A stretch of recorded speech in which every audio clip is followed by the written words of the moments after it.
Olá, muito bom dia. Hoje, 14 de novembro de 2025, em nome da Ambra University, eu declaro aberta a defesa pública de dissertação do meu orientando, mestrando Rodrigo de Almeida Soares, cujo título é O Paradoxo da Integridade. Como grandes corporações sucumbem a desvios éticos apesar dos sistemas de compliance. Eu cumprimento o Rodrigo pelo momento tão importante aqui de conclusão do mestrado. Agradeço também a generosidade da professora Viviane Moraes, que compõe a banca examinadora, junto dos colegas, meus amigos, professores Dalton e Fábio Brasilino. Agradecer também aqui ao suporte da Ambra, uma pessoa aqui da nossa Leanja, que é o nosso anjo da guarda. E, Rodrigo, você tem até 30 minutos, banca de defesa de 30 minutos, né, Leandro? 30 minutos para fazer a sua apresentação. Em seguida, vou passar a palavra aos membros da banca. Ok. Com a palavra, Rodrigo. Bom dia a todos. Gostaria de cumprimentar a banca e todos os seus componentes, professores, o meu orientador, cumprimentar o professor Dr. Paulo Marcos dos Santos. Gostaria de cumprimentar toda a equipe da Ambra, a Leane, fazendo a sua representação nesse dia. E quero iniciar a apresentação compartilhando primeiro a tela e depois dando continuidade aos trabalhos. Vamos lá.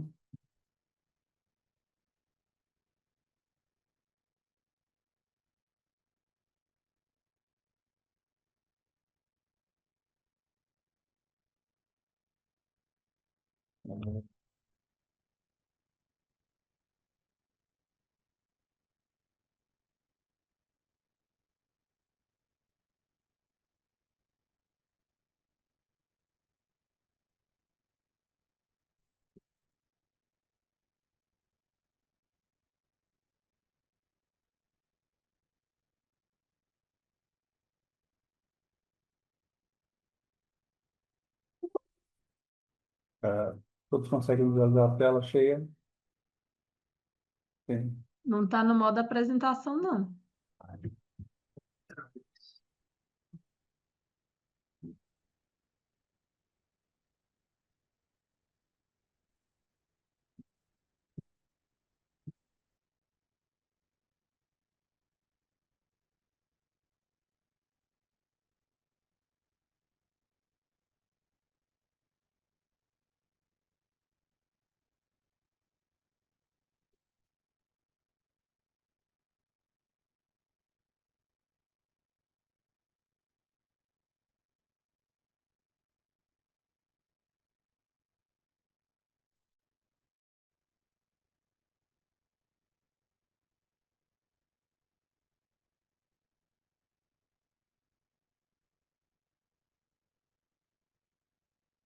E agora?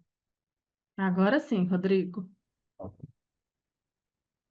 Bom, a defesa da dissertação, né, com o título Paradoxo da Integridade, como grandes corporações sucumbem aos desvios éticos apesar de sistemas de compliance.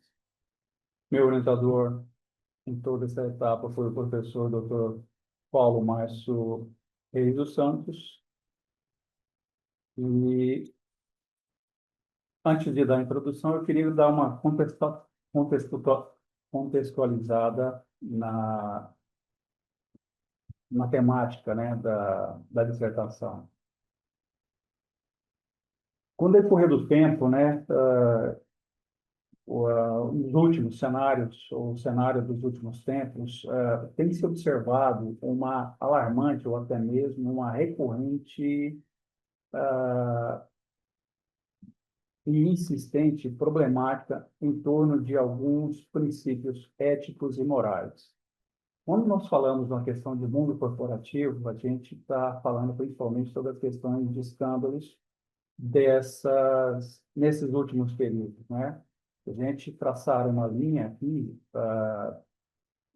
das últimas 2 décadas, tá? Das últimas 2 décadas e meia, a gente tem tido recorrentes problemas relacionados às questões de condutas éticas e morais e, consequentemente, dentro desse mundo corporativo, a incidência desses desvios tem uma escalada gigantesca de todos os tipos de inconformidade, desde as mais simples até as mais complexas, ingerindo nos seus meios de atuações, inclusive fazendo muito parte, ou grande parte, sistêmica de toda essa estrutura corporativa.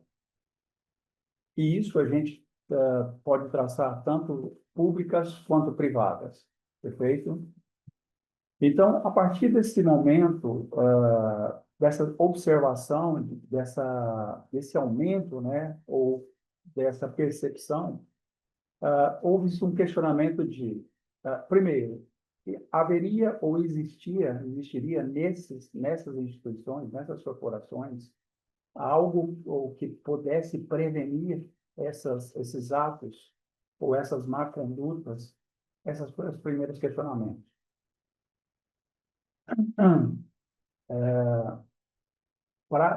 Na verdade, mais como um misto de curiosidade para saber. Primeiro, saber se existia algo que combatesse essas inconformidades. E depois, a segunda questão que vem sobre, havendo esses sistemas, essas implantações, esses mecanismos de controle, ou esses mecanismos de prevenção, ou até mesmo o termo que eu uso com frequência, que é esses mecanismos de mitigações, haveria a possibilidade de, mesmo com eles implantados, a continuidade dessas posturas antiéticas ou antimorais. Então, se aí, no decorrer da pesquisa, foi se observando isso. Ok. Então, nós temos 3 pontos específicos. Um aumento de escândalo significativo nos últimos decorrer, ou pelo menos nesse período de percepção, de 2000 até 2025. O impacto econômico que isso poderia gerar em cima dessas inconformidades, e a necessidade de compreensão, né? Essa urgência de entender o todo, né? E até mesmo de aplicar mecanismos que pudessem mitigar ou prevenir futuras inconformidades. Ok. Dentro da problematização da pesquisa, o que é o paradoxo, né, em si, é que mesmo com os avanços significativos dos mecanismos de governança e de compliance, o que tem se observado é uma contínua ou uma sucumbência de posturas antiéticas e morais. Então, daí vem esse questionamento. Porque mesmo com instituições ou corporações, ou até mesmo companhias estatais, que ainda que você tenha um sistema estruturado, implantado, você ainda faz jus a uma parte. Está dando falha aqui, dá um minutinho. Tá, ainda que você tenha um mecanismo de implantação desses. Perdão. Consegue me ouvir? Bem, tá? Ok. Ainda que esses mecanismos ainda estejam implantados, ainda há uma recorrência ou uma insistência de empresas ou de condutas dos seus dos membros dessas corporações, que ainda continuam fazendo essas condutas, essas posturas antissociais e anticompliance. Então, as questões que norteiam norteadoras seriam os fatores dessas organizações individuais que contribuem para a ocorrência desses desvios, como se desenvolve o processo da escala ética dessas organizações e quais as estratégias poderiam ser mais efetivas dessa prevenção. Esses são os pontos que nortearam. E aí eu tenho os desafios de identificação. Eu tenho a complexidade dos fatores envolvidos. Eu tenho a interação entre os aspectos individuais organizacionais, a dificuldade de acesso das informações internas e os desvios dos contextos setoriais.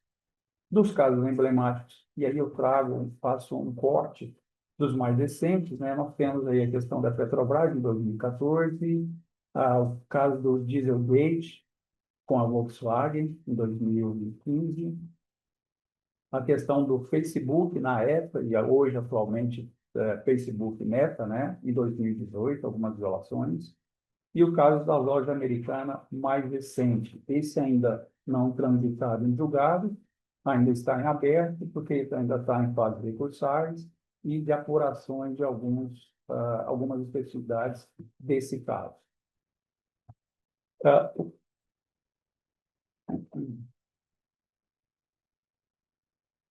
Dentro da base teórica, eu tenho uma abordagem multidisciplinar.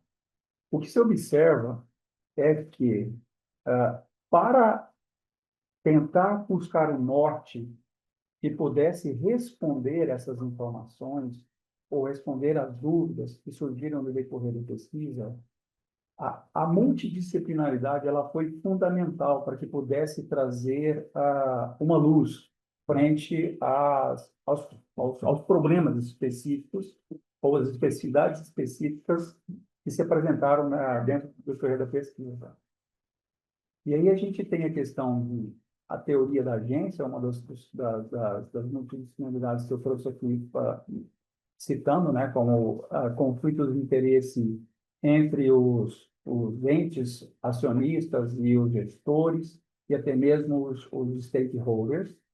A gente tem a questão de éticas empresariais, fatores individuais, contextos que influenciam a tomada de decisão ética, lideranças éticas corporativas, líderes das corporações com condutas totalmente duvidosas, tá? Trazendo até, podendo fazer um mapeamento de questões pessoais desses próprios líderes, sendo fatores que poderiam influenciar e intervir na questão da atuação da conduta antiética e antimoral.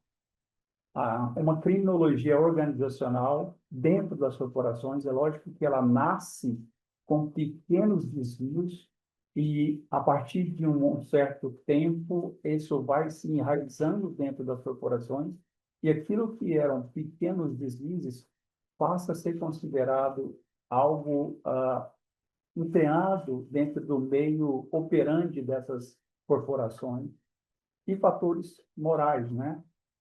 De processos de relacionação, engajamento moral, que permite até mesmo justificativas dentro dessas condutas antiéticas. O marco teórico, dentro da pesquisa, adota uma perspectiva integrativa, né? Trabalhando a mescla das doutrinas econômica, psicológica, sociológica e filosófica, tá? E aí eu tenho algumas lacunas de pesquisas, né, de identificação. Tem a investigação conceitual, a análise específica dos casos, de estudos preliminares, escândalos corporativos nos seus padrões, a identificação dessas limitações, porque ela contrastam, né, com as abordagens existentes de explicar o paradoxo. Eu tenho a definição de algumas lacunas, ausência de abordagem integrativa, e as grandes corporações combinam esses desvios éticos, apesar dos sistemas de compliance. E no decorrer da pesquisa, é possível você tirar algumas conclusões, como, por exemplo, uma aplicação de sistemas ou de programas de compliance ou de governança estruturados de uma forma bem legalista ou estrutural, mas não se comunicando com a questão de posturas sociais dentro da instituição em si. Então, dentro dessas questões, as limitações, você tem até a questão ética e moral, de governança corporativa e também de compliance. Dentro dos objetivos que se observou, eu tenho aí a questão identificar os padrões de recorrências, esses são os específicos, compreender os mecanismos de execução, tá? De como o modus operandi em si dessas práticas antiéticas e antimorais, avaliar as consequências multidimensionais, a partir do momento em que elas foram se apresentando, e propor algumas possibilidades de prevenções, e aí eu trago mais o termo mitigar, porque ele traria, porque dentro da estrutura que você faz a detecção, e a partir da detecção, da tentativa de implementar algo, ou sistemas, ou programas, que façam que você nunca vai conseguir evitar problemas futuros. O que você conseguirá, na verdade, é uma mitigação de possíveis problemas que se possa apresentar futuramente, tá? Dentro disso aí, tentou-se alinhar com a lei, com as literaturas existentes, né, a expansão de teorias da agência, a complementação de éticas empresariais, da ética empresarial, a integração da perspectiva da liderança ética e criminológica organizacional, e também a contribuição para a implementação de um compliance que abordasse um pouco mais a questão da integração, tanto da parte legal da sua estrutura, como da questão da parte social dos seus entes pertencentes a essas corporações. A metodologia adotada, ela foi qualitativa, né? Dentro da seleção de casos, dos 9 casos emblemáticos, né? Trazendo um mapa mais geograficamente globalizado, para que não ficasse enviesado apenas a um nicho territorial ou a um nicho específico de país. A pesquisa tentou trazer, na verdade, uma percepção de localizações estratégicas globais, tá? Para que não tirasse essa questão de uma percepção superficial de que a conduta antiética ela está enraizada a um país ou uma cultura ou uma distinção entre desenvolvidos e subdesenvolvidos. Então, foi para tentar coibir esse tipo de percepção. Dentro de coletas observadas, coletas de dados, né, observando a questão, principalmente, relatórios corporativos, tá, após essas análises feitas e resultados já validados por entes ou por instituições, principalmente tribunais, em alguns casos, algumas auditorias validadas estas. Então, isso foi a questão das coletas de dados observadas, certo? E a análise corporativa, que identificou alguns padrões, fatores comuns, diferentes entre casos. Ok. Essa linha, então, a ferramenta utilizada para houve a utilização de alguns softwares para que pudesse fazer essa triagem e esse mapeamento para chegar-se a uma conclusão ou uma observação desses padrões apresentados nestas condutas. As ferramentas utilizadas foi tanto o Atlas TI, tá?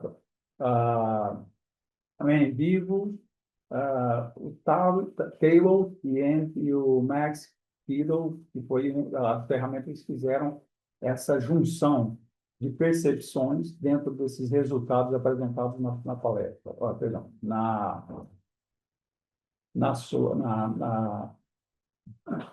pesquisa. Dentro dos casos analisados, foram 9 casos, né, observados, entre eles Enron, que é uma energética. Isso, os campos, eu coloquei as datas aqui como datas de início da sua publicação, ou quando os casos vieram à tona. Então, tem caso Enron a partir de 2001, tá? Eu tenho a Word.com, uma de telecomunicação, em 2002. Arthur Andersen, com escândalos de falhas de auditoria, né, do seu modo de trabalho especificamente, empresa de auditoria. O caso do banco Lehman Brothers, das práticas financeiras questionáveis, aonde surgiu a questão da crise do subprime em 2008. Eu tenho casos de corrupção para nós brasileiros, na questão de 2008, a partir de 2014, né, do escândalo Petrobras.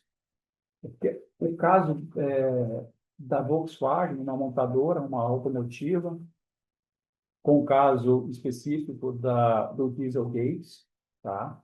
O Santander, com algumas vendas abusivas de produtos financeiros.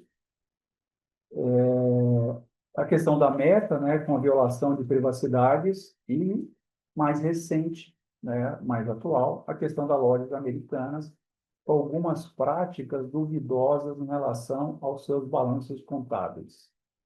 Ok. Então, dentro do critério, a gente tem uma diversidade temporal, né, fazendo um corte de 2001 a 2003. A gente tem uma diversidade geográfica dentro de múltiplos países. Eu tenho uma diversidade setoriais dentro dessas atividades dessas companhias. O impacto de repercussão econômica e social, né, e disponibilidade de dados.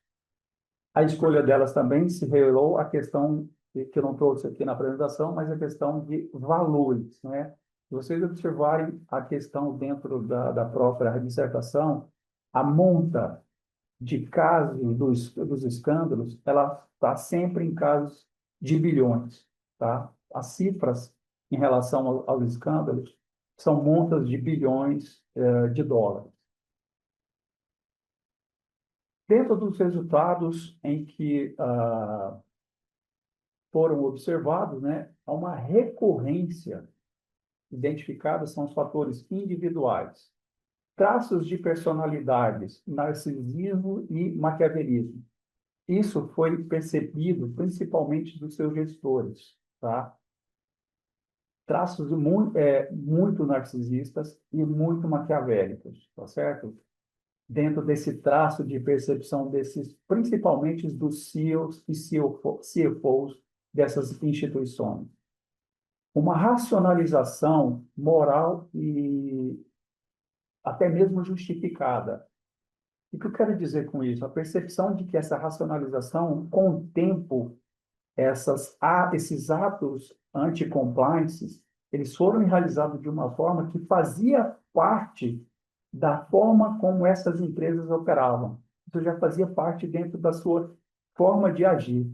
Tá? A forma de agir com postura anti-compliance, ela já não mais, você não conseguia mais discernir se a forma dela agir e a prática antimoral, ela se juntava e se unia sendo uma só. Tá? E outra coisa que foi percebido já era algo que tinha-se uma percepção, mas unanimidade dentro da pesquisa foi-se quanto à questão de pressão por resultados. Uma pressão assim absurdamente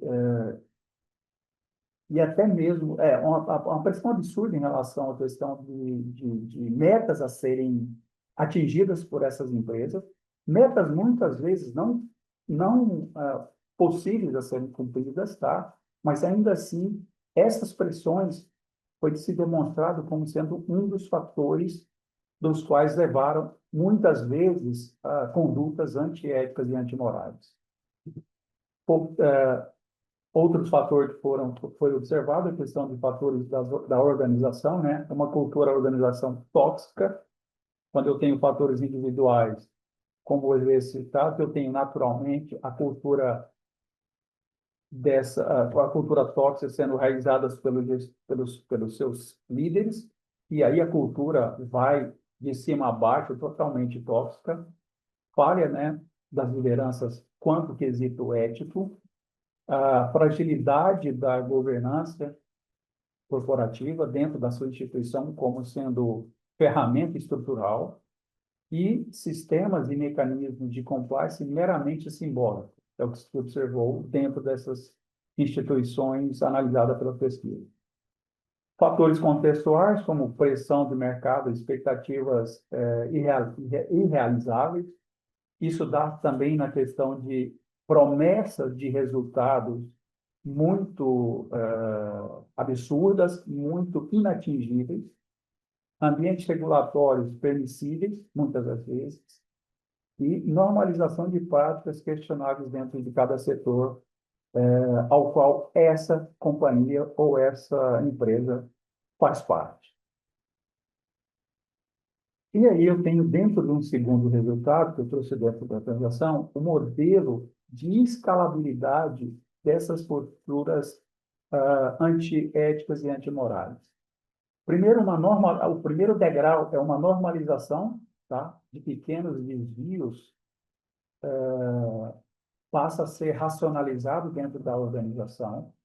O próximo passo seria uma institucionalização, ou seja, aquilo que era percebido como um pequeno desvio passa a ser incorporado dentro dos processos e procedimentos ao qual essa companhia tem, e depois uma socialização de todos os membros que são inseridos dentro dessa instituição. Isso passa a ser racionalizado, fazendo como sendo parte cultural dessa empresa. E, ao final, o último degrau seria o colapso do sistema com a explosão dos casos a partir do momento em que ela se sucumbe, né? E aí não há mais possibilidade disso existir. Consequências para tudo isso, né, dessas posturas antiéticas e morais, a gente tem, primeiramente, a questão financeira, afetando, num primeiro momento, as corporações, tá, com perdas bilionárias, e toda uma cadeia de entes envolvendo dentro dessa empresa, stakeholders e todos os demais membros pertencentes a essas companhias. A questão reputacional, né, danos irreparáveis na questão de marcas, confiabilidade dos stakeholders, perda de credibilidade junto ao mercado. Questões sociais, né, perda de empregos, impactos nas comunidades, danos a consumidores e fornecedores, e uma crise sistêmica com a questão da confiança dos mercados. E aí, num primeiro momento, observa-se isso. É lógico que, decorrer disso, há um aperfeiçoamento dentro dessas regulações, mas isso não é o caso aqui observar nesse momento.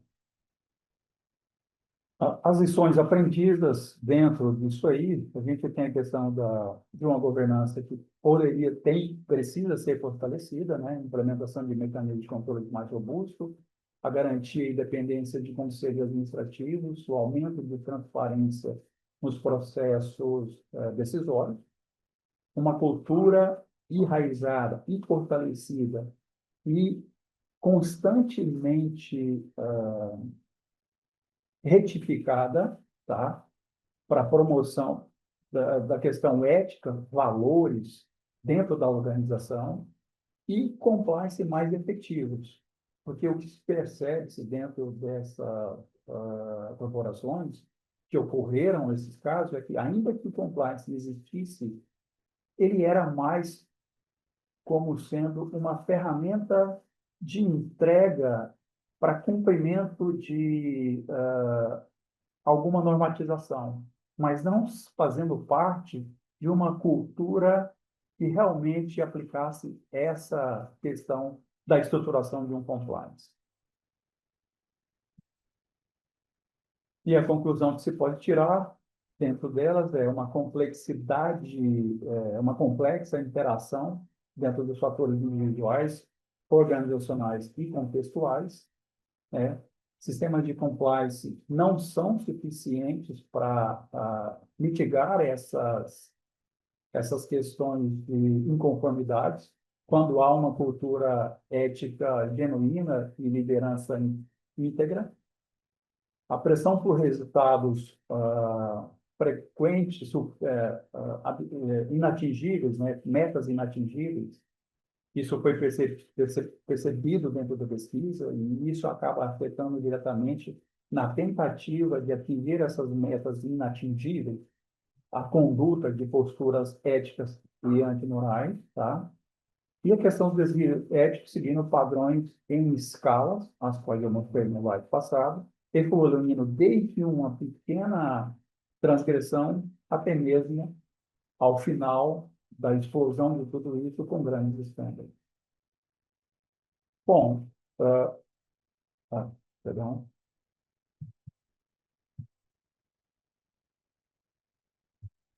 Aí.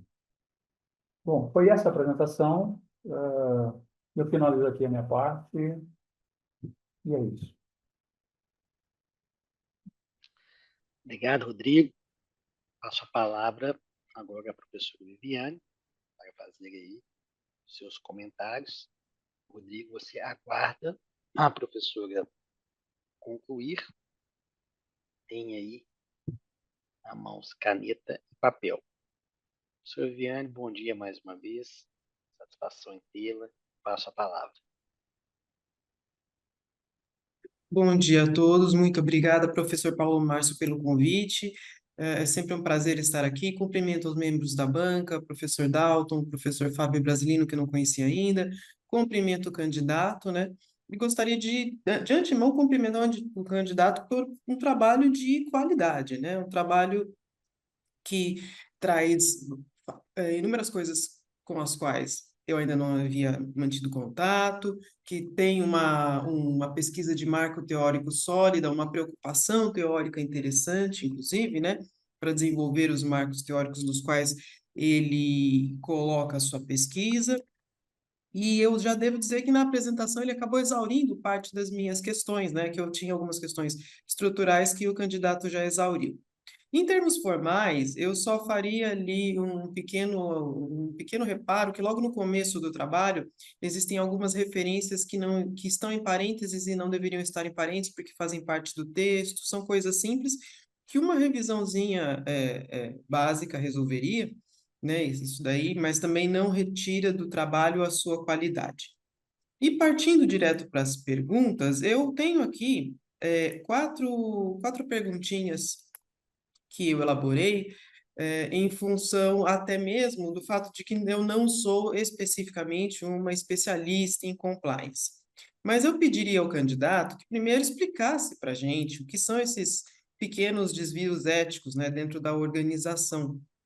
Porque no modo como ele traça o seu panorama, é como se existisse um crescente, né? Entre pequenas condutas que se avolumam, que corrompem determinada cultura ética dentro das companhias e que, consequentemente, isso explode em grandes condutas que levam a prejuízos bilionários. Então, quais são essas pequenas condutas? Queria que ele explicasse para a gente melhor aqui durante a defesa, com as suas próprias palavras, para que ficasse mais claro quando é que começa esse processo de corrupção das bases de uma companhia, né, ou de um conglomerado, seja lá o que for. A segunda coisa é que nas opções, quando o candidato descreve ao final como nós poderíamos melhorar isso, né, ele traz algumas soluções próprias e uma delas me deixou um pouco preocupada, né, que é a criação de uma inteligência artificial preditiva para antecipar desvios éticos. Eu queria entender um pouco como é que o candidato imagina isso, porque isso não poderia ser um padrão, né, ou uma forma de eliminar a criatividade dentro das organizações, porque essa inteligência preditiva anteciparia condutas a partir de tendências, né? Mas uma tendência não é um comportamento efetivo.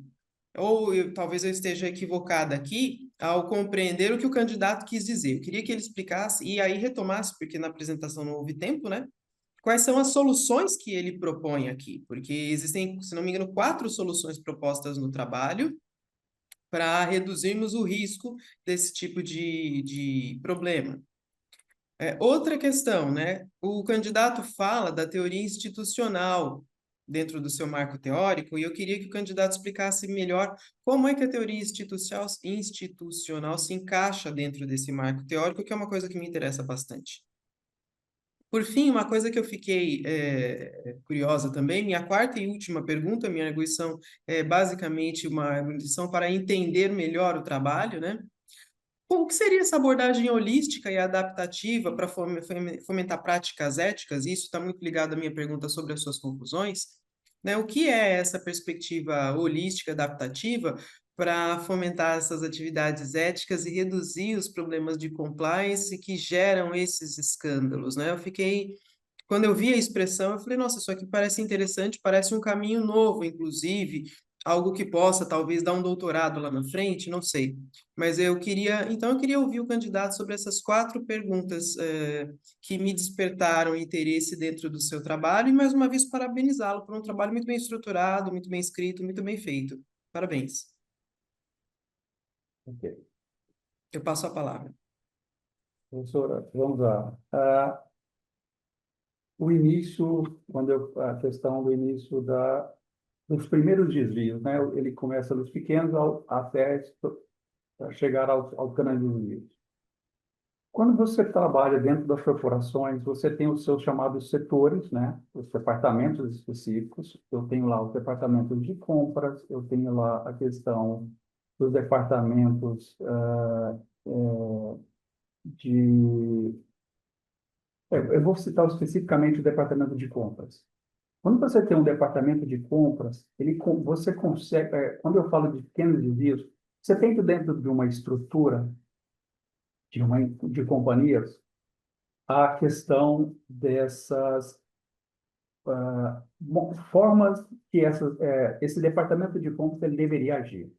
Como, por exemplo, ele precisa fazer a consulta de 3 empresas para que você não possa direcionar ou ter a intenção de que compre um produto. Tá? Essa empresa tem o objetivo de comprar canetas. Então, que você não direcione essa compra para beneficiar o interesse de um indivíduo. Então, isso é uma pequena conduta, tá? Outra coisa, não, você vai fazer a compra, não é a licitação, perdão, a cotação de 3 empresas, 3 companhias, para que você compre essas canetas. E aí você vai fazer a escolha dessas canetas. O que pode acontecer é que estes fornecedores poderiam presentear de forma simbólica, vamos colocar entre aspas, aquele ao qual detém a opção de conceder essa compra, ou dar a canetada final dentro da validação do quem vai ser o ganhador dessa compra.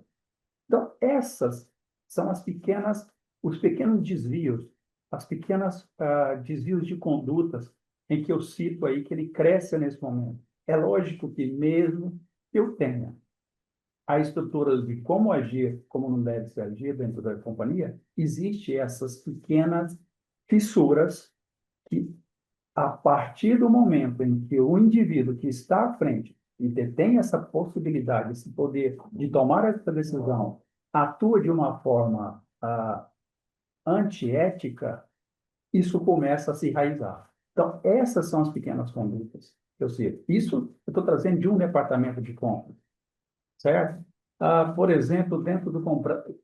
E aí eu tenho vários exemplos que eu poderia citar dentro da nossa própria área do direito, que é a questão do departamento de licitação, certo? Quando eu estou falando de instituições públicas. E aí eu tenho a delegação, as fraudes, e isso é mais fácil de comprovar. O que seria mais difícil a comprovação é dentro das empresas privadas.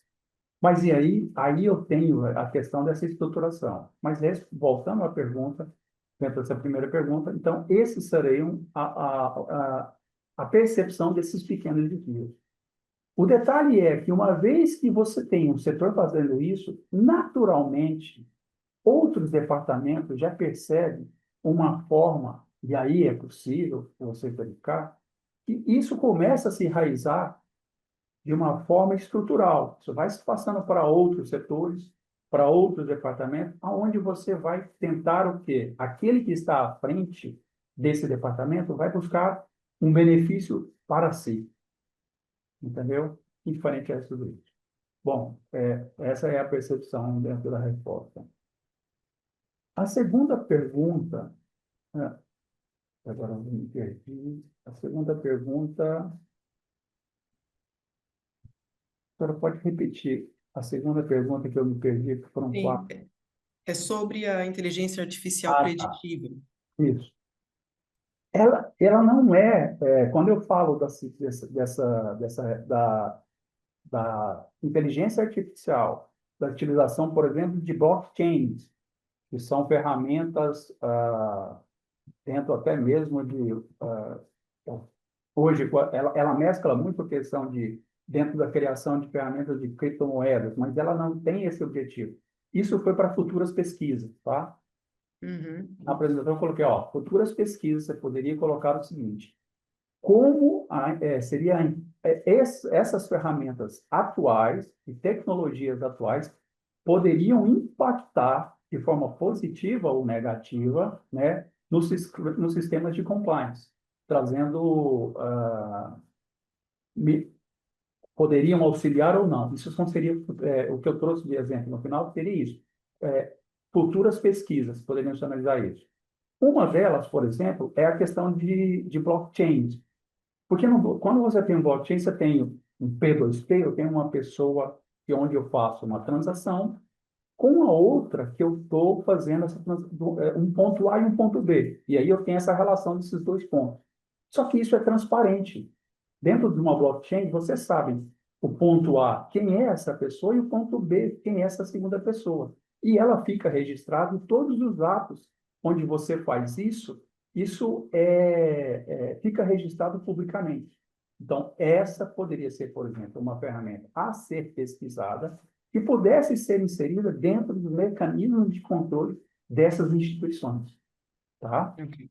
Então, seria mais ou menos isso. Porque, como hoje ela é utilizada muito em sistemas financeiros, ela traz o quê? São chaves, P2Ps, onde o indivíduo A e o indivíduo B transacionam financeiramente, né? E só eles sabem o que vai um controle encriptografado para ter segurança entre essas duas relações. Porém, onde essa informação ela é pública, você pode ter acesso a ela de forma que você só visualize o que foi transacionado, tá? Não há até há uma falácia muito grande que sistemas blockchain, criptoativos são utilizados para desvio de recursos financeiros, lavagem de dinheiro. Isso é uma falácia, porque isso é muito público. Quando você entra no sistema blockchain, você tem esse controle rastreado. Você tem o controle de quê? De que A e B transacionam de uma forma somente eles vão transacionar. E ninguém tem uma chave desse A que sai de um recurso A e vai para um recurso B, tá? Mas essas transações, elas são públicas e essa está acessível àqueles que detêm esse controle dessa blockchain, tá? Uhum. Perfeito. A terceira questão. Você pode, Sobre a você pode, teoria institucional. quando você fala da teoria institucional da corporação em si, você pode reformular. É que logo no seu início, né, você comenta a teoria da agência, a teoria institucional, etc. Eu queria entender melhor, né? A teoria institucional, e aí, nesse caso, vista como teoria institucional do setor corporativo, como é que isso se encaixa? Como é que você entende essa teoria ali dentro das formas organizacionais da corporação e, consequentemente, do modo como você enxerga essas corporações que praticaram os atos pesquisados, né? A questão da teoria da agência, né? Quando vem a questão das instituições, tá? Da teoria dos conflitos de interesses entre os acionistas e os gestores. Dentro dessas teorias, você tem essas questões de uma percepção. O que se percebe é um foco dentro de incentivos econômicos dentro da teoria da agência, né? A questão de o- ah, Bom, vamos lá. O foco de excessivo interesse econômico, tá? Só que dentro da teoria da agência, e aí eu observei dentro da pesquisa, não há uma abordagem ou uma percepção de aspectos culturais e psicológicos. E isso, você pode ter o quê? Um problema quando eu tenho, aplicando essas teorias, tá certo? E não considerando as questões éticas e morais. Porque se eu estruturo essas normatizações, essas regras, essas definições de condutas dentro de posturas esperadas e não entendo e não compreendo ou não abarco, ou melhor dizer assim, as questões culturais e psicológicas, eu não tenho um resultado esperado, que é a mitigação desses atos, que é essa mitigação desses atos antimorais. Então, ela vem para fazer isso, ela vem para complementar, mas ela precisa ter, porque dentro dessa análise feita pelas teorias da agência, você precisa, ela se preocupa muito na questão estrutural em si, mas ela precisa ser complementada, tá? Então, seria mais ou menos isso.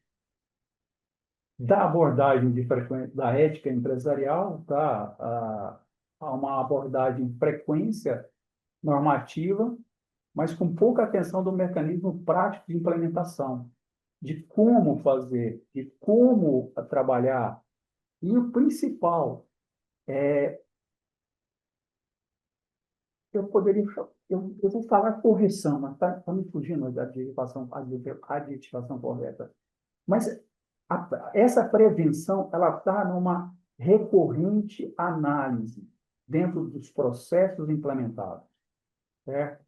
Seria, eu preciso ter essas questões éticas empresariais muito bem estruturadas e eu preciso até recorrentemente revisadas.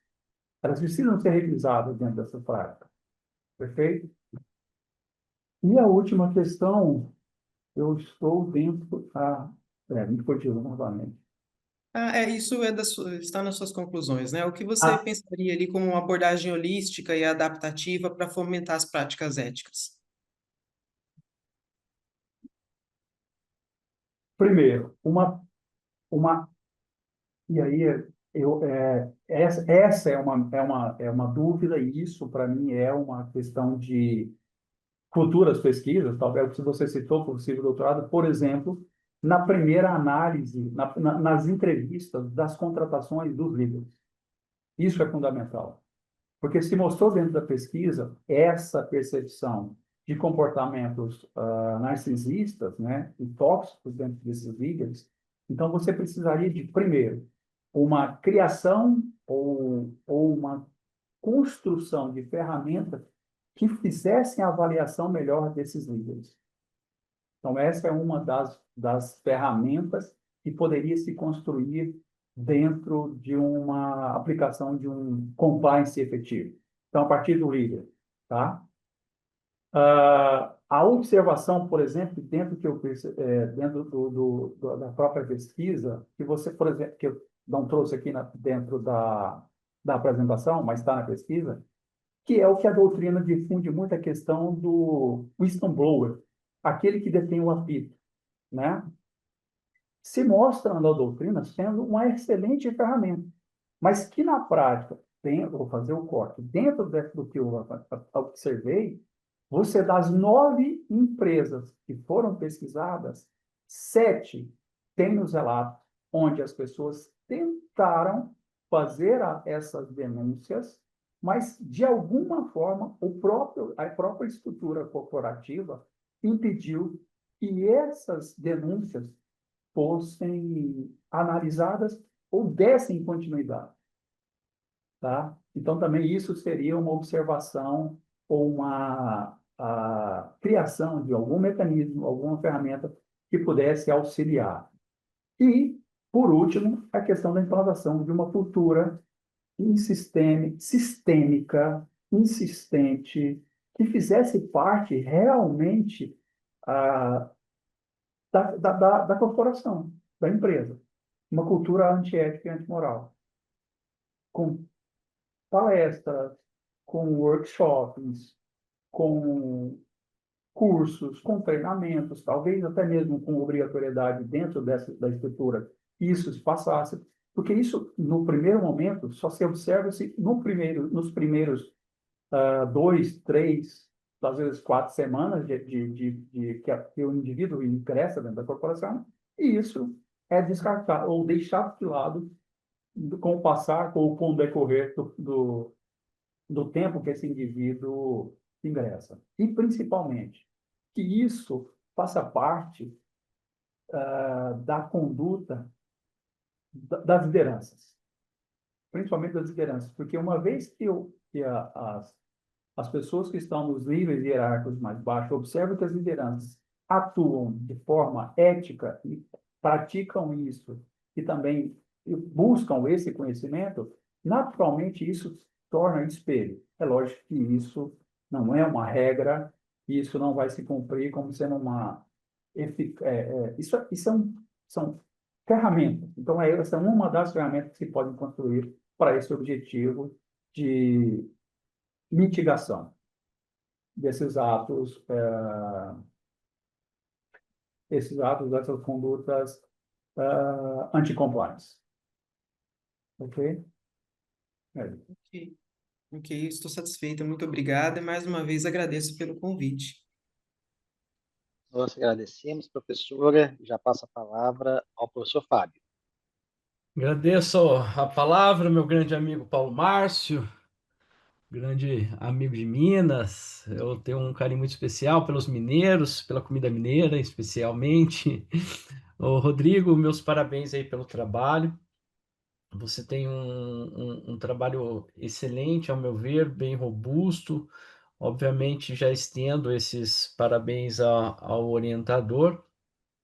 E eu, na banca, né, na banca final, a não ser que a parte que o candidato, né, não conseguiu atingir aquilo que conversamos na banca de qualificação, mas via de regra eu não tenho muito a comentar. E aqui só algumas dicas e alguns comentários referente ao seu trabalho, um, e fazendo um nexo, um link, né, com a pergunta da professora Viviane. É bem engraçado no direito. Nós somos, de certa forma, até meio arrogante de querer usar palavras bonitas para coisas simples, né? E eu acho que que a gente eu falo isso porque eu fui o último professor da disciplina de compliance da Ambra, e essa abordagem holística aí, quando a gente fala isso, na realidade é só para deixar o título bonito, né? Então, tem vários trabalhos que se utilizam disso, e muitas vezes a gente não vai lá ver o conceito do que seria holístico, né? Na realidade, quando a gente pensa no programa de compliance, a gente tem que pensar ele numa perspectiva global, né? Como um todo, porque quando a gente fala em desvio ético, ele é multifacetário. Então a pessoa não acorda aqui hoje e fala assim, nossa, vou lá na empresa, vou dar uma desviada. Então, via de regra, tem vários fatores. Tem aqueles fatores psicológicos, muitas vezes relacionados ao caráter da pessoa, mas existem alguns fatores econômicos também. Então, é comum desvios éticos serem feitos, seja do seu ponto de vista da empresa, né? Aqueles desvios que é necessário em algumas situações, sob pena da empresa não sobreviver. Então, se a gente for pensar hoje, pensando no pequeno, né? Tem muitos micros e pequenos empresários que, se ele não sonegar imposto, ele não sobrevive. Então, ali muitas vezes não está relacionado a um fator de caráter, né, um desvio ético, mas é uma questão de sobrevivência mesmo do problema do próprio sistema tributário brasileiro. Então, perceba que em algumas situações é multifacetário. Então, por isso que muitos autores vão colocar dessa visão holística, né? Mas, na realidade, a gente poderia simplificar isso falando que tem que ter uma visão global de todas as questões, de todos os possíveis problemas, né? Sabendo que muitas vezes esses desvios éticos, eles não estão relacionados só a querer ganhar dinheiro ou a um desvio de padrão comportamental mesmo pela pessoa, mas às vezes uma questão relacionada ao poder, né? Então, eu vi uma entrevista do ACM que ele falava que o poder dá tesão. E em algumas situações me parece que isso é um fato, né? Que você vê algumas questões relacionadas à corrupção, que você pergunta, nossa, mas eles não têm limite? São pessoas que já têm muito dinheiro e mesmo assim continuam praticando aqueles atos de corrupção. O que, de certa forma, não faria muito sentido, né? Porque, assim, se o fim da corrupção seria o enriquecimento, se eu já estou rico, por que que eu continuo? E isso, então, é um pouco aí da natureza humana. Por isso que vem nessa questão. Um ponto que eu achei no seu trabalho, Rodrigo, que talvez você possa melhorar, mas isso é muito comum em nível de mestrado, tá? Quando a gente vai falar nos procedimentos metodológicos, e quando a gente está fazendo um trabalho, eu tenho que pensar que um trabalho eu estou fazendo para um terceiro. Então, entre o que a gente pensa, o que a gente fala e o que a pessoa entende, tem uma distância gigantesca. Dentro dessa perspectiva, falando metodologicamente, é sempre bom você ir explicando o porquê, né? Por que que eu estou falando isso? Isso aqui até te ajudaria, por exemplo, a responder a pergunta da professora Viviane na hora que ela falou da teoria da agência. Então, por que que eu coloquei a teoria da agência ali? Então, sempre quando você for fazendo um trabalho, e aqui fica uma dica para trabalhos futuros, tá? Isso obviamente não tira o mérito do seu trabalho. Sempre pense por que que você está escrevendo aquilo. Que sentido que faz, né? Esses dias eu estava vendo um texto que a pessoa ia falar sobre um histórico de algo e acho que era sobre a tutela da criança, alguma coisa nesse sentido. E ela começou lá na Grécia. Aí eu pensei, falei, nossa, a pessoa fala da tutela da criança, ela começou na Grécia, haja texto, né? Então, será que faria sentido aquilo? Ou eu teria que encurtar, né? Então, sempre quando a gente for escrever algo, eu tenho que pensar por que que eu estou escrevendo aquilo. Ele tem que dar um nexo para que você faça essas ligações. Porque a partir do momento que você faz essas ligações com seus marcos teóricos, fica muito mais fácil você chegar nas suas conclusões, tá? E aí, aproveitando essa questão, eu acho que na sua conclusão faltou um pouquinho de caneta. Quando eu falo em conclusão, eu sei que não é regra no direito, mas eu particularmente acho que na minha opinião, as conclusões elas tinham que ser feitas em tópicos, porque ela tem que ser a partes fortes, né, objetivas daquilo que você extraiu do seu trabalho. Então, eu, por exemplo, costumo fazer conclusões em tópicos, porque daí você fala de forma objetiva, e clara ali para o leitor qual que é a sua conclusão. E talvez, nesse caso seu, daria até para você ter utilizado na conclusão uma tabela comparativa para você achar lá, ó, os pontos de alertas, né?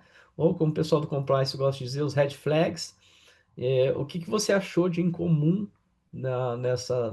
nesses padrões de comportamento? Até mesmo porque eu achei interessante essa questão até fazendo um link com a pergunta da professora Viviane sobre a inteligência artificial. É bem interessante, na disciplina de compliance que eu trabalhei com os alunos, a gente trabalhou com muitos casos, mas muitos mesmos.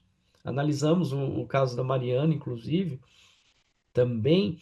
E foi engraçado. Eu não lembro, acho que isso não era dessa turma, acho que eu dei aula para você nos seminários, né? Foi.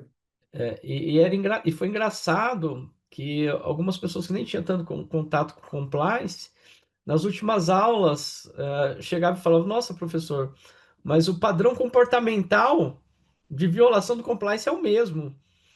Então você começa a analisar os casos, começa a dar a impressão que você está repetindo, que a história está se repetindo. Então, isso são aquilo que nós chamamos de red flags. E dentro desses red flags, daí seria interessante mesmo a inteligência artificial, porque por mais que a natureza humana, né, enfim, acho que a inteligência artificial ela jamais conseguirá nos substituir, porque nós somos surpreendentes em criar, né, e por hora a inteligência artificial não consegue fazer isso, mas no compliance, a perceber as principais, as principais punições que se tem, né, não no plano, apenas no plano interno, mas no plano externo, a gente começa a perceber que os padrões comportamentais são os mesmos. E dentro dessa perspectiva, eu acredito que gostei bastante de você trazer essa possibilidade, e eu acredito que seria de grande valia, né, que os estudiosos, obviamente, de IA conseguissem fazer essa interligação com estudiosos de compliance para criar métodos aí de inteligência artificial preventivos, vamos assim dizer, ou métodos que chamam, né, ou traz aquele alerta. Isso já é utilizado pelos bancos em matéria de fraude bancárias. Então, as próprias instituições financeiras, né, após apanhar bastante o STJ Sumular, falando que elas são responsáveis pela segurança, então é comum que a própria inteligência artificial ela já bloqueie alguns comportamentos, né, que se entenda ali como parecido de golpe. Talvez legal essa questão, né, e de certa forma você ter aí essa possibilidade da inteligência artificial nos auxiliar. Então, do mais, meu caro Rodrigo, eu só tenho a parabenizá-lo, tá? Essa daqui era apenas algumas considerações que eu teria para fazer. E eu agradeço a palavra mais uma vez, professor Paulo Márcio.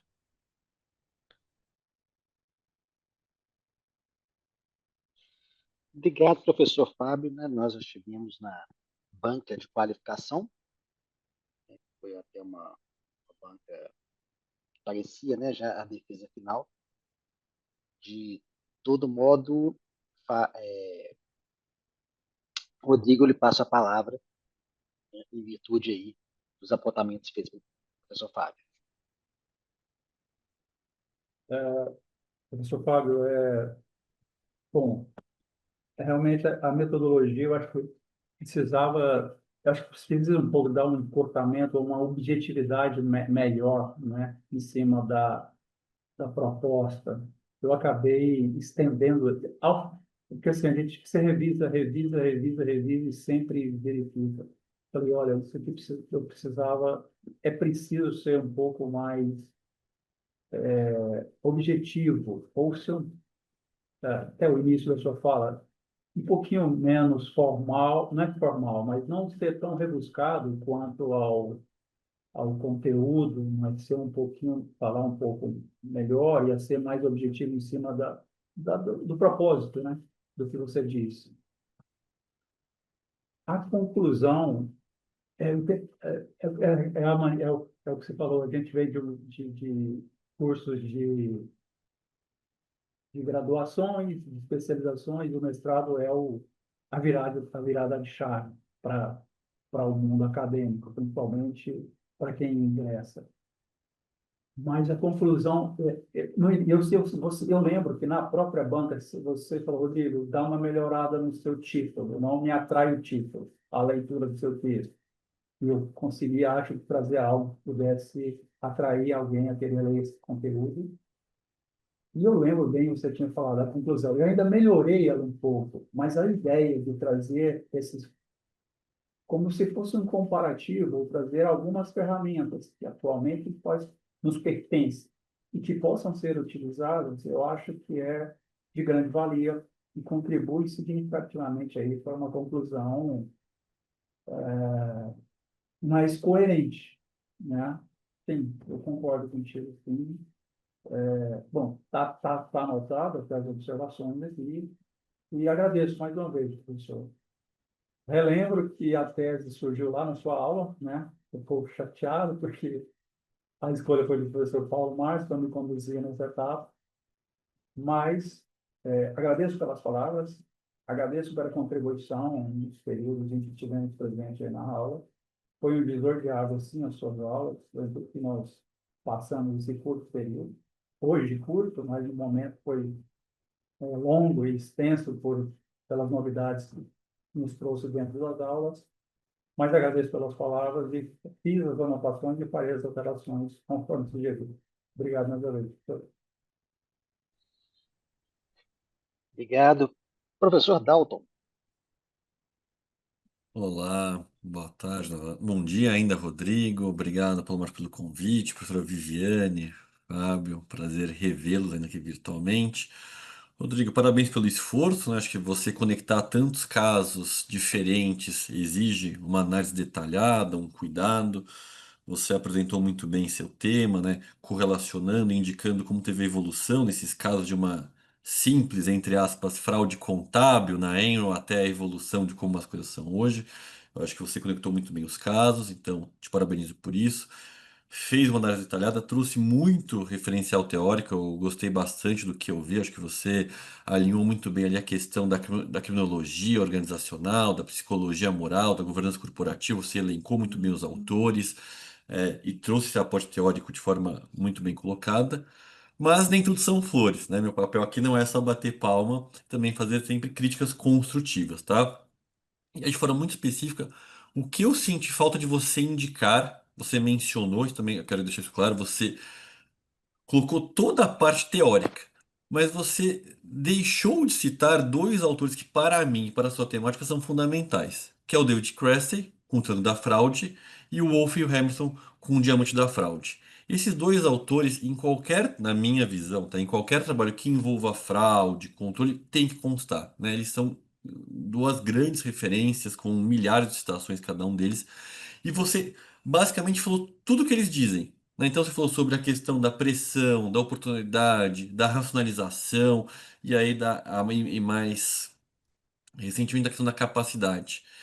Mas faltou você citá-los. Então, assim, acho que para futuros artigos, inclua eles na sua bibliografia. O que você referencia tá lá, né? O conceito deles perpassa o trabalho de vocês, mas a citação, o Triângulo da Fraude e o Algemento da Fraude não consta, e eu acho que seria importante constar pela temática do trabalho. Então, eu acho que também, e aí já aproveitando, eu queria te perguntar, né? Você não o citou simplesmente por uma questão de, esqueci de citar, mas trabalhei com os modelos, então acho que essa é a primeira pergunta. Você chegou a verificar essas teorias, sim ou não, tá? Queria que você me respondesse isso.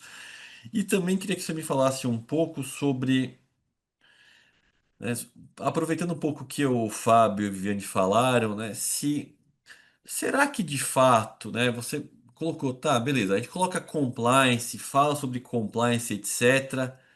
Mas e aí? Será que basicamente eu tenho então um programa de compliance no papel, ele não é suficiente? Né? Será que além do compliance no papel, eu preciso ter uma integridade real? E aí, tendo essa integridade real, como que eu consigo ali demonstrá-la? Quais elementos que uma integridade real e não somente simbólica poderiam eventualmente mitigar de risco? Acho que são minhas perguntas para você.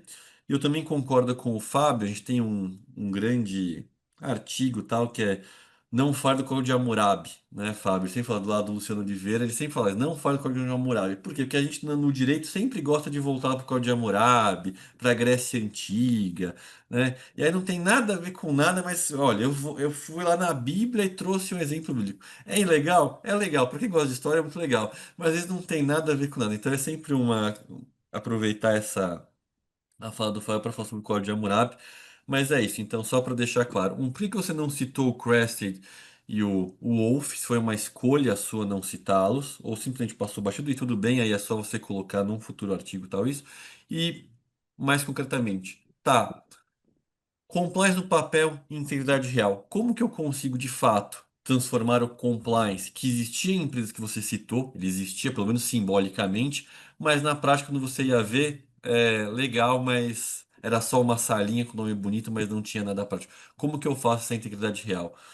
Devolvo a palavra e parabéns pelo trabalho, Rodrigo. Os autores, professores, não foram citados por falha mesmo. Passei por eles. É lógico, a gente não tem como não passar, mas eu não citei mesmo por uma gama de professores que já tinham havido citados, mas não dei a relevância para esses autores que deveriam ser dados, né? Como você disse, pela quantidade de documentos, de materiais, isso foi falha minha mesmo, tá? A questão da implantação, da eficácia de um compliance, né? É a pergunta de 1 milhão, né? Como implementar um programa efetivo ou eficaz de compliance? Até há uma, uma conversa de que o lado de operações estruturais da Petrobras funcionava do lado da sala de compliance, ao mesmo lado, né? Elas trabalhavam. Professor, a percepção é a seguinte: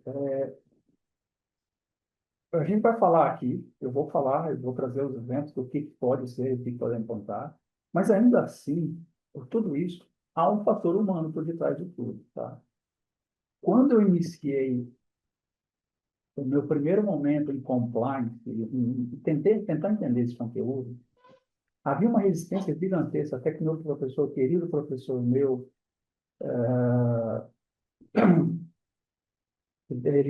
foi uma especialização que eu fiz em compliance, direito econômico, penal e compliance com a turma do Ministério Público de Goiás, tá?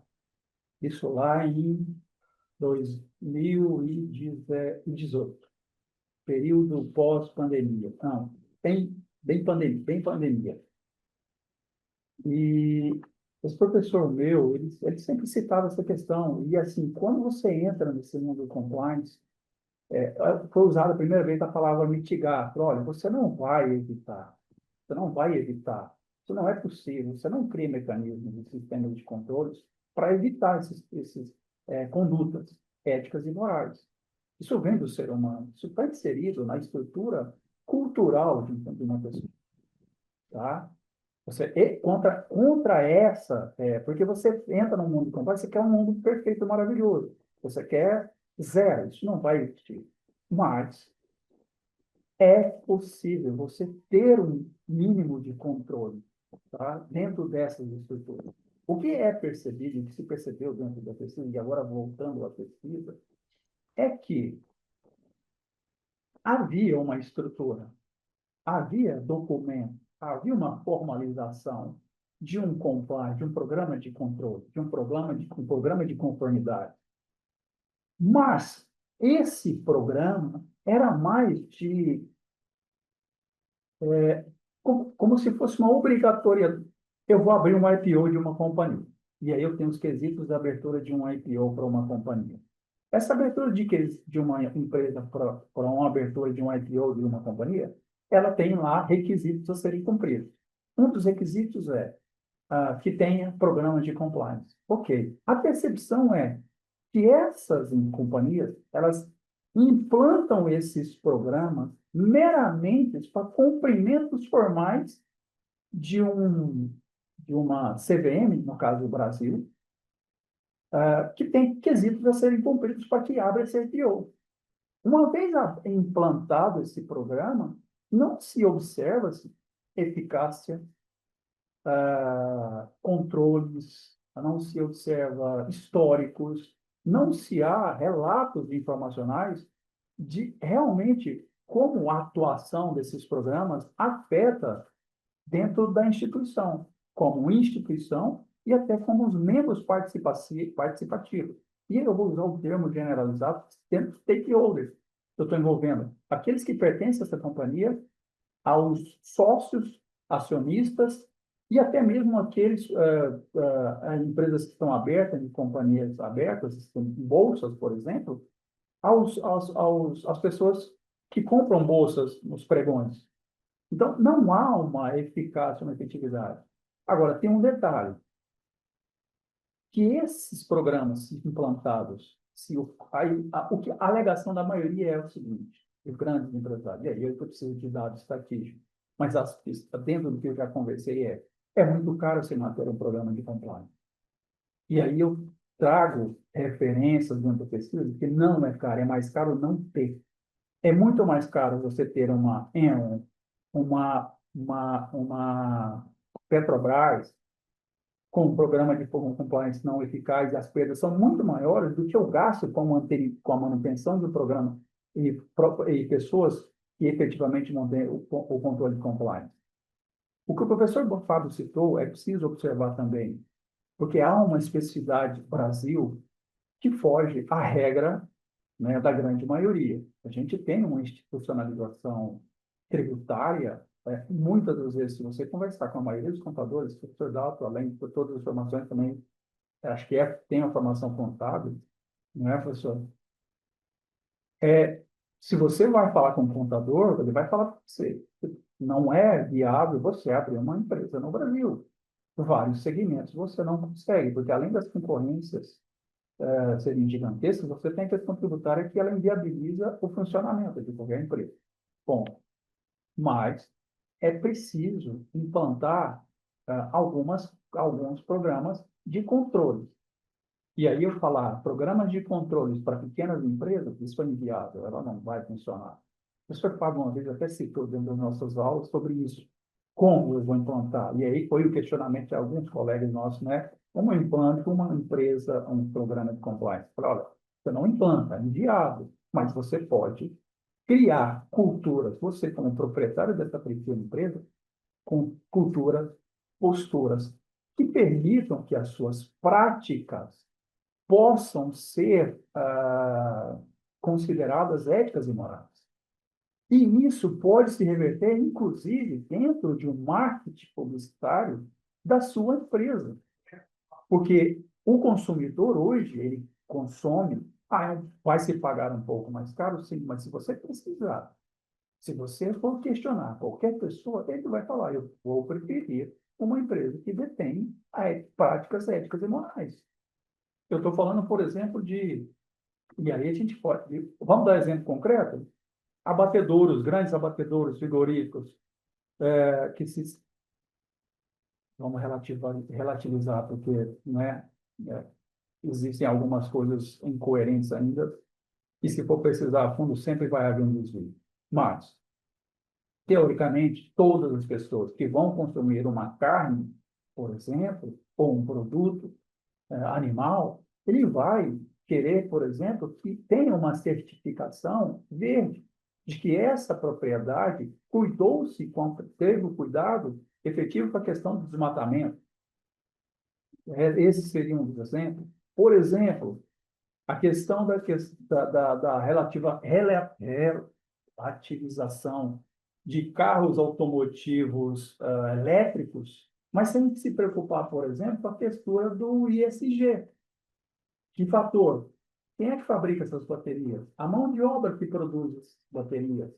Então, é uma preocupação e foge muito a essa questão da questão ética e de conformidade que não é cumprida. Há um escândalo, há uns 10 anos atrás, sobre a questão do cacau, da produção das grandes empresas fabricantes de chocolates mundialmente comprando cacau, a matéria-prima, de fazendas da África e essas fazendas utilizando mão de obra de crianças. Isso é um escândalo, isso é uma grande inconformidade. Então, assim, os controles precisam ser efetivados, eles precisam ser inseridos. É possível você implantá-los, implementá-los. Não é complexo, não é tão difícil. Você precisa ter as multidisciplinaridades conversadas. Não é eu baixar um regramento legal e jurídico e achar que isso vai funcionar. Não, não vai funcionar. É muita pretensão do direito achar que o direito vai resolver o problema do combate. É muita pretensão. Eu preciso ter a interdisciplinaridade. Eu preciso ver as questões psicológicas, eu preciso ver as questões éticas, eu preciso ver as questões culturais, eu preciso analisar isso. Existe, lógico, um norte, uma linha tênue onde eu não posso, ela não pode ser tão flexível a ponto de aquela prática ser considerada ilegal, mas eu também tenho que verificar o quê? A possibilidade de que essa conduta, que seja unânime, desde os líderes até as pessoas mais simples dentro dessa corporação, tenham essa prática condizente com aquilo que se é ditado. E, respondendo à pergunta de forma mais objetiva, professor, o que eu percebo não há ferramenta que você crie, não há instrumento tecnológico que você implante se a cultura individual e coletiva social não forem bastante trabalhadas, bastante realizadas. Essa é a conclusão que eu consigo chegar no primeiro momento. Tá? Perfeito, Rodrigo. Obrigado. Estou satisfeito, professor Paulo Márcio. Obrigado, Rodrigo. Agora eu lhe convido aí a aguardar na companhia da Leânia, enquanto eu, os professores, vamos para a sala de deliberação. Até daqui a pouco.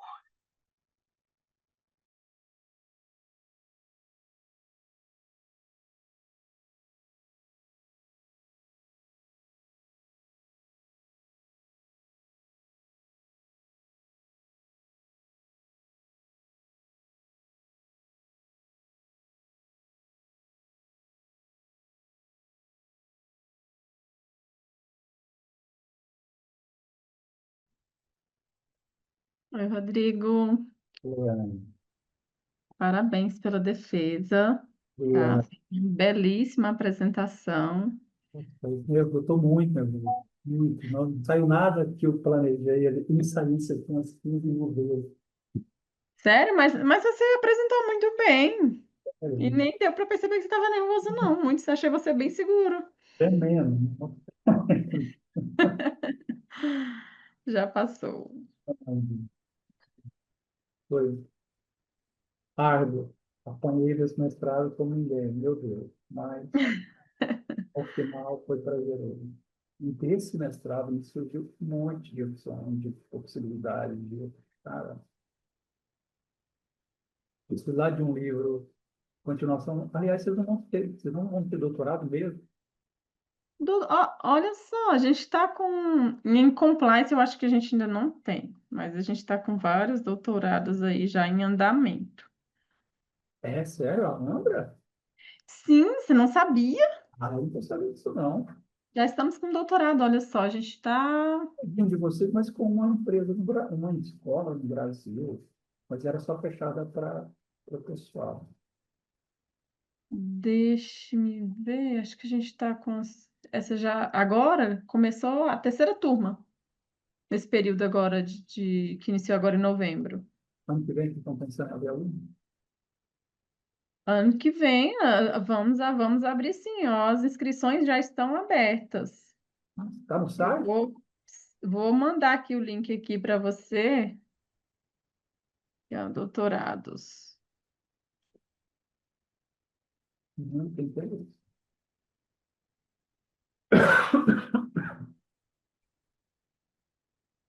E parabéns, Juliane, pela conduta, forma, a sua principalmente, sempre rápida, ágil em todas as respostas, o cuidado, o carinho, comigo, Ah, principalmente. Eu dando trabalho sempre, questão de pagamento e tal, que perfeito. isso, imagina, não dá trabalho nenhum, não, de É, jeito nenhum. eu gostei muito da metodologia didática, o grupo docente é fantástico da UNB, fantástico, muito bom.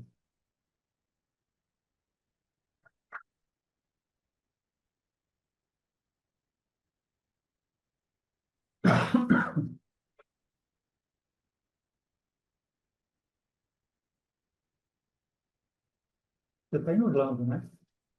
Estou em Brasília, tô Ah, no Brasil. nossa, está frio aqui, então tem noção. Tá frio aí?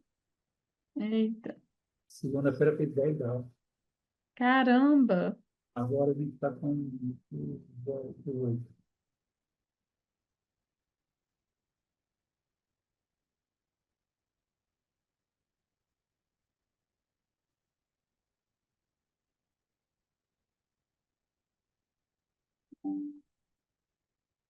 Se organizei para participar da Ambra Conference em abril.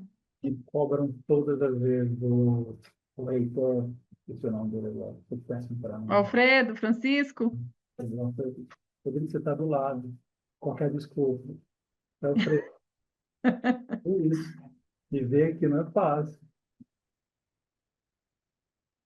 mas sempre tem alguma coisa. É porque eu fico em trânsito, eu fico 6 meses aqui em Miami, fico 6 meses em Nova York. Eu trabalho para o hotel e aí vou para o hotel de lá 6 meses, fico 6 meses aqui. É muita correria, né? Nossa, é 18 horas. O dia que eu menos trabalho são 14 horas. Caramba, Rodrigo, puxado. Rotina puxada sua. Que não é fácil. Porque você vai dizer que hoje não está fácil, né? A inflação aqui está comendo a gente pela perna. Nunca se viu tanto. Já tem quanto tempo que você mora aí? 4. Faz dezembro, 13 de dezembro, para 4 anos. 4 anos?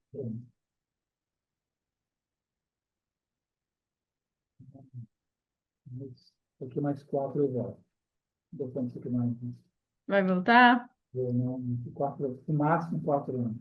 Já defini. 30, até definir data, dezembro de 29. Dezembro de 2029. Não fica mais não. Né?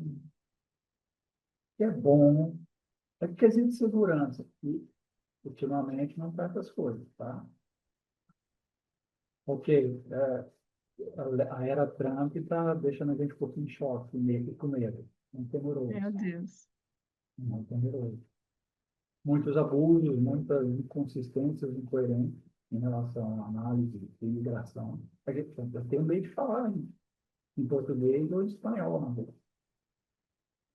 Nossa. Tem medo, porque, assim, os caras, pô, a Gestapo do Trump, que é o WISE, tem agido de forma muito truculenta, tá? Muito injusta. Tem Meu colega. Deus, que horror. E, assim, eles não argumentam, eles te pegam. O brasileiro tem fisionomia de latino. Aqui nós somos latinos, né? Você que acha que está assim, mas a gente é latino. Então, fisionomia, conta, a língua, eles estão pegando por isso agora. Mas, Caramba. vamos ver.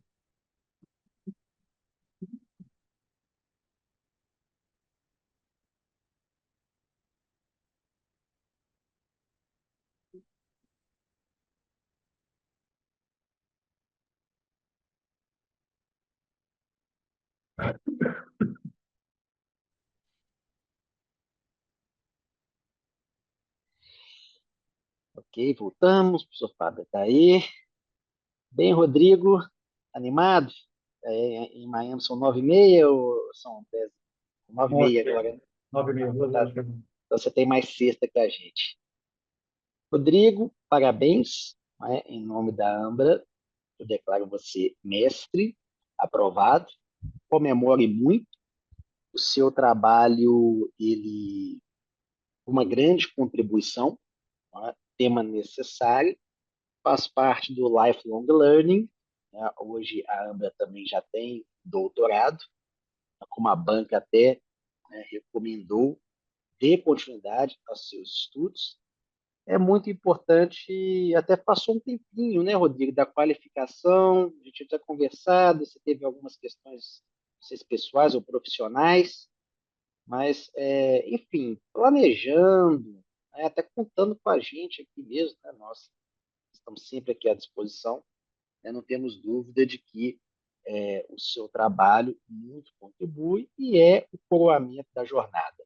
Então, comemore muito, efusivamente, o título de mestre pela Ambra.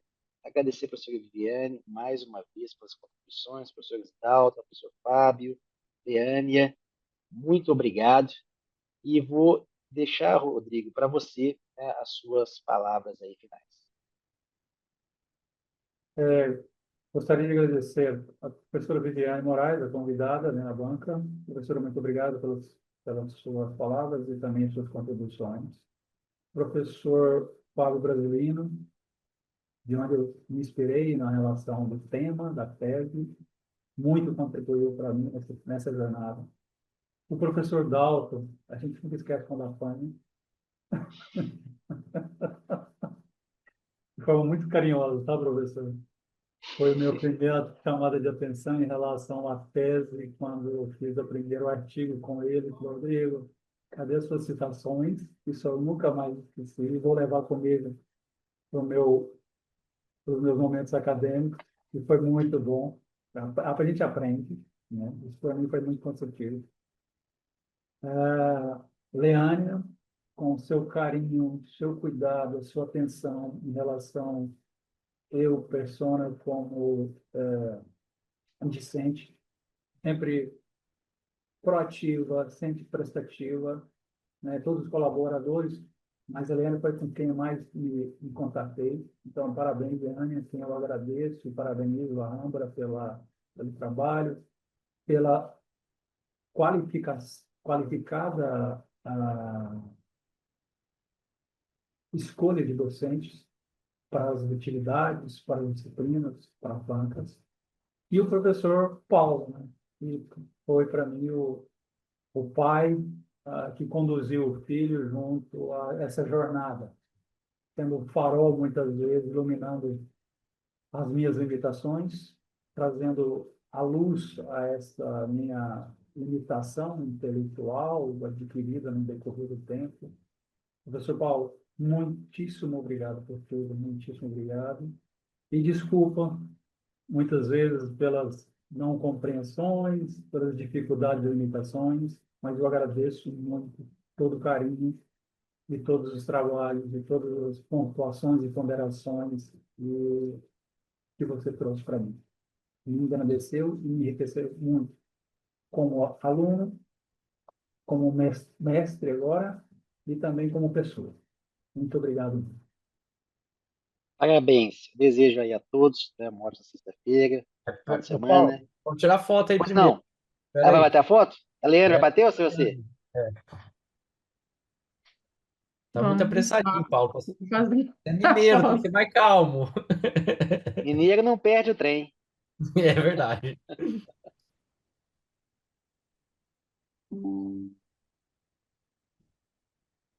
Eu já fiz a foto aqui. Ótimo. Tem que marcar. Se não marcar, não adianta, né? Já vou baixar, Então, termino, tá já coloco o vendo? lápis aqui. Pessoal, muito obrigado mais uma vez aí. Uma boa sexta-feira para todos. Bom final de semana. Até breve. Até breve. Tchau, Até tchau. breve. Tchau, Tchau, Parabéns, tchau. tchau, Beijo, gente. Rodrigo. Um Tchau, tchau. abraço. Obrigada.